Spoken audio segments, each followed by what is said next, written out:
আজ করবো আমি ডাইস চ্যালেঞ্জ। ফার্স্টেই আমি কেচাপটা দিয়ে দেবো একটা লেসের উপর। এবার আমি ডাইসটাকে রোল করব। 5 1 2 3 4 5।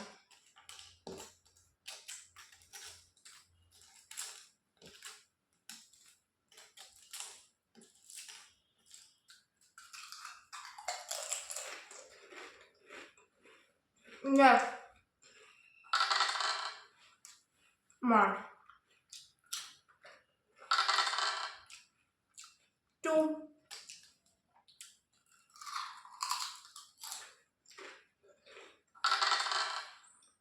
3। এত তাড়াতাড়ি চ্যালেঞ্জটা কমপ্লিট হয়ে আমি বুঝতে পারিনি।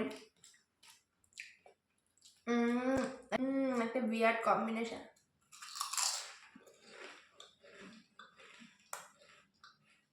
ভালোই লাগলো। এরকম সুন্দর সুন্দর মজার চ্যালেঞ্জ দেখতে আমার চ্যানেলটাকে সাবস্ক্রাইব করো। Bye bye.